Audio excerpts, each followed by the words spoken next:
sebenarnya Kementerian Kehutanan itu sudah melakukan evaluasi dan gerakan menanam pohon secara besar-besaran. Tetapi kan itu kan tidak pernah sampai ke telinga teman-teman, sampai ke orang bawah, sehingga selalu aja Kementerian Kehutanan itu dikuliti dan macam-macamin lah Bu. Padahal mereka sudah melakukan banyak hal. Sebagai contohnya lagi, teman-teman polisi juga dari awal juga sudah melaksanakan tindakan-tindakan yang dibutuhkan untuk perbaikan hutan di Sumatera, tetapi tidak pernah juga terdengar secara masif. Pak Utut, Pak Dev, Pak Sukamta, dan seluruh anggota Komisi 1 yang terhormat, Ibu Menteri, Pak Wamen, dan seluruh jajaran. Yang pertama, Ibu Menteri, saya ingin menyampaikan apresiasi Ibu Menteri, walaupun dalam keadaan kurang sehat, masih berkenan hadir. Kami doakan Ibu Menteri sehat selalu, tidak kurang apapun. Ibu dibutuhkan tetap sehat, Bu, karena Ibu memegang apa kepentingan yang sangat besar bangsa ini. Sehat selalu ya, Bu. Yang kedua, sama kayak Bu Andina, mengapresiasi Kementerian Ibu sudah bekerja sangat hebat. Di luar tupoksinya pun Ibu kerjakan. Kalau tupoksi Ibu kan benerin BTS dan lain-lain, tapi tadi saya mendengar Komdiji juga ikut bantu di posko, bantu pengembalian pasca bencana, rehabilitasi, dan lain-lain. Kami mengucapkan terima kasih. Yang berikutnya saya tidak ingin bertanya, Bu, tapi saya cuma ingin mencoba memberikan masukan kepada Komdiji dan ingin mendukung Komdiji ke depan bagaimana Komdiji ini bisa mengamplifikasi informasi-informasi strategis yang sudah dilakukan oleh pemerintah, Bu. Sebagai contoh, misalnya kami mendengar sebenarnya Kementerian Kehutanan itu sudah melakukan evaluasi dan gerakan menanam pohon secara besar-besaran. Tetapi kan itu kan tidak pernah sampai ke telinga teman-teman, sampai ke orang bawah, sehingga selalu aja Kementerian Kehutanan itu dikuliti dan macam-macamin lah Bu. Padahal mereka sudah melakukan banyak hal. Sebagai contohnya lagi, teman-teman polisi juga dari awal juga sudah melaksanakan tindakan-tindakan yang dibutuhkan untuk perbaikan hutan di Sumatera, tetapi tidak pernah juga terdengar secara masif.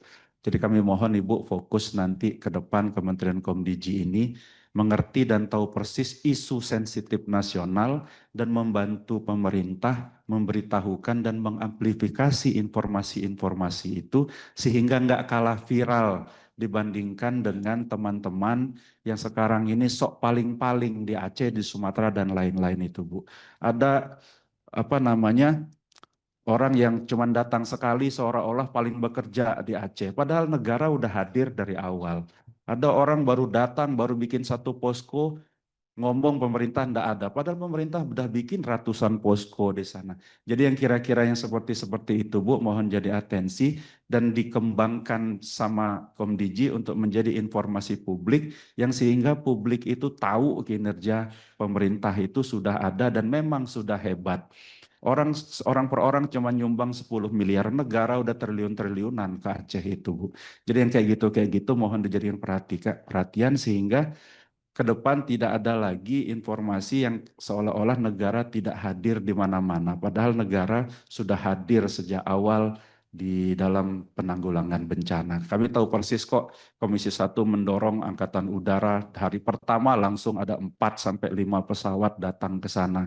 Tapi dibilang tidak pernah hadir. Nah mungkin itu karena kita kalah dalam menginformasikan. Nah, walaupun nanti misal Pak Utut izin dibutuhkan sumber daya dalam bentuk anggaran untuk Komdiji untuk bisa mengaplikasi itu, kita izin sama-sama memperjuangkan entah gimana caranya Pak, supaya nanti Komdiji bisa dibantu dalam urusan mengembangkan informasi yang sudah dilakukan oleh pemerintah. Saya pikir itu aja Pak, nggak bertanya karena nanti saya izin jalan Bu, jadi nggak perlu dijawab, cuman masukan. Terima kasih Pak Utut atas kesempatannya. Assalamualaikum warahmatullahi wabarakatuh.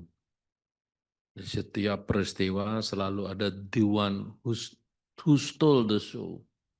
Nah ini yang stole the show ini, pencuri adegan, mudah-mudahan hanya di tayangan. Memang yang disampaikan Pak Endipat ini sangat penting, kalau bisa memang hari-hari ini kita punya kanal khusus apa yang sudah dikerjakan oleh pemerintah.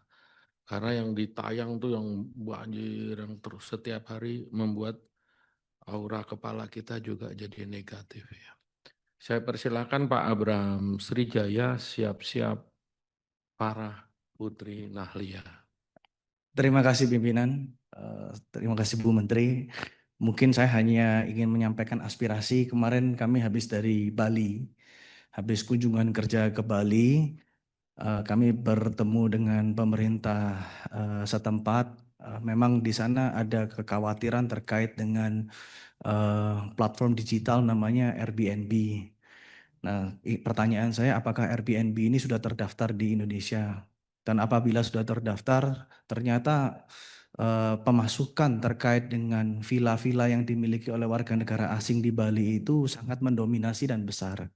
Sehingga city tax yang masuk ke Bali itu nilainya jadi kecil. Padahal potensinya hanya Denpasar saja bisa 1 triliun. Nah, em, mereka berharap apabila Airbnb ini bisa dikenakan pajak untuk bukan hanya di Bali, tapi di seluruh Indonesia, Bu Menteri. Dan kalau misalnya nggak bisa, bahkan sampai gubernurnya bilang Airbnb-nya lebih baik di-ban. Karena situasi hospitality di Bali ini sekarang memang sangat jelek sekali. Hotel-hotel semua pada mau tutup. Hotel bintang 5 pun juga dijual karena warga negara asing lebih prefer untuk stay di villa-villa yang dimiliki warga negara asing daripada di hotel-hotel yang dikenain pajak oleh pemerintah daerah. Itu yang pertama, Bu Menteri. Lalu yang kedua, ini mungkin kaitannya menyambung juga oleh ketua kelas kami, Pak Endi. Yang sebetulnya apa yang disampaikan Pak Endi itu juga keresahan dari kita semua. Kami tahu pemerintah hadir dari awal, tapi adanya 1-2 orang yang mengatakan bahwa seakan-akan pemerintah tidak hadir ini adalah disinformasi yang sangat tidak baik untuk masyarakat. Dan ini juga kaitannya juga dengan tadi yang disebutkan oleh Pak Ketua Komisi kami adalah kaitannya dengan hoax yang kaitannya dengan kepentingan umum masyarakat awam.